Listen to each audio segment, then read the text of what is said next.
Ya, kami sebetulnya ingin langsung menanyakan kepada Pak Rio Capella, namun sayang sekali sambungan kita terputus. Saya kembali kepada Mas Emerson. Mas Emerson, lalu kemudian kalau menurut Anda, ini keuntungan dari partai politik menempatkan salah seorang di antara mereka ke dalam sebuah Kejaksaan Agung ini seperti apa? Ada Keuntungan faktor, apa saya pikir faktor yang ini mendukung pemerintahan yang baru gitu. Karena kalau dibagi jatah-jatah kursi menteri atau pejabat setingkat menteri itu kan memperkuat dukungan partai politik tersebut kepada pemerintah yang saat ini berkuasa gitu ya. Tapi di sisi yang lain yang kita juga khawatir soal imbas yang negatifnya adalah Jaksa Agung potensi untuk dimanfaatkan pihak-pihak tertentu untuk misalnya meneruskan kasus atau menangani kasus atau bahkan menghentikan kasus.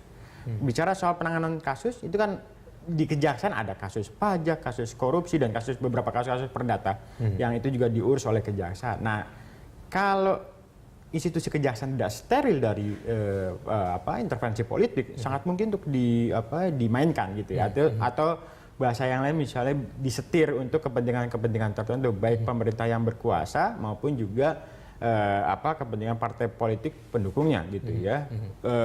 Ini yang saya khawatirkan dan kita takutkan. Mas Emerson, kalau menyambung mengenai pernyataan Pak Rio tadi, bukankah sudah ada jaminan sebetulnya dari Partai Nasdem dia akan independen, dia akan berintegritas, semua segala macam? Apakah itu tidak akan? Tidak ada garansi apapun. Ketika saya maju sebagai seorang kandidat menteri dan sebagai atau kandidat Jaksa Agung, yang mengusung saya adalah partai. Bukan presiden langsung gitu. Artinya ada politik, nanti kemungkinan politik balas budi misalnya berkaitan dengan kerja-kerja dia. Jadi bahasa yang sangat kasar misalnya ketika ada kasus yang melibatkan partai politik atau pendukung partai politik tertentu gitu ya, dan kemudian ditangani oleh institusi kejaksaan, posisi kejaksaan sebagai institusi yang independen kita ragukan gitu. Kekhawatirannya tadi ya, ini potensi dimainkan sangat mungkin, di SP3 lebih sangat mungkin. Apakah selalu memang seperti itu, yang berlatar belakang sebagai politisi itu? Jadi ketika sudah pengalaman sebelumnya kan misalnya ada kasus Jaksa Agung dari partai politik, bukan yang pertama ini ya. Jadi sebelumnya ada Marzuki Darusman yang punya latar belakang partai Golkar. Nah, di titik tertentu memang ya sebagai bagian pencitraan dia tangani itu kasus-kasus yang mungkin melibatkan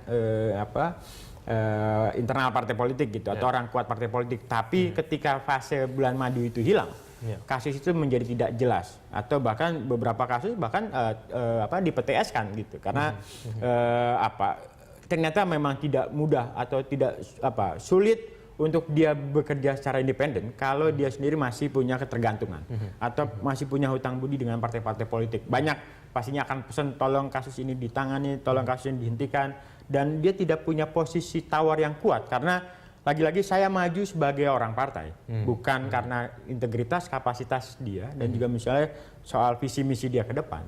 Nah, ini pastinya akan menyandera kejaksaan. Jadi bicara dengan teman-teman kejaksaan, notabene yang dari internal kejaksaan gitu, yang masih muda-muda dan juga pensiun, dia sendiri kecewa dengan pilihan tersebut. Jadi kita lagi-lagi butuh jaksa yang revolusioner, bukan pensiunan gitu ya. Dan sejak awal sendiri saya sudah ingatkan bahwa Kejaksaan Agung itu bukan panti jompo, artinya menampung pensiunan-pensiunan, orang-orang tua yang dari aspek integritas, kapasitas itu juga jadi persoalan gitu ya.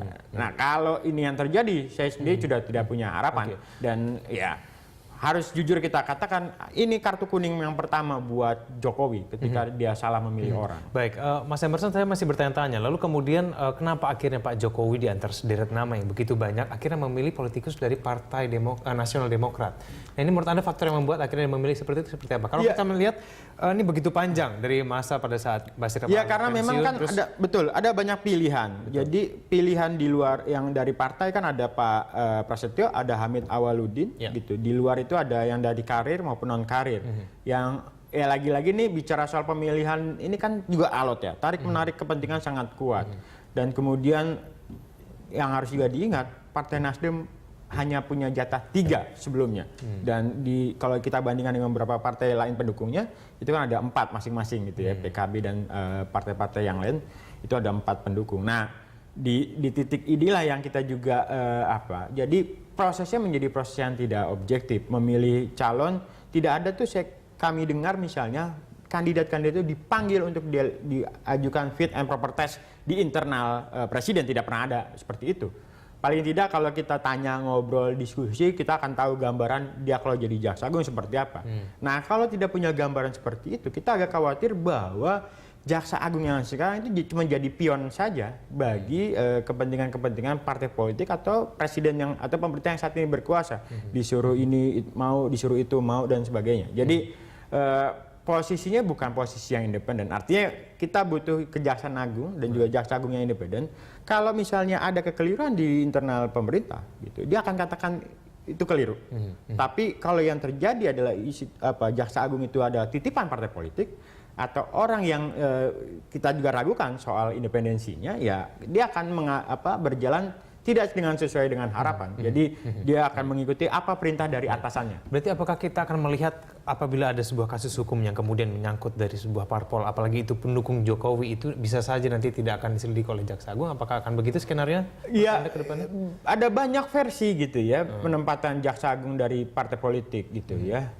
Satu hal yang tidak boleh lupa bahwa selain institusi kejaksaan ada juga KPK yang menangani kasus-kasus yang notabene misalnya melibatkan kader partai politik gitu ya.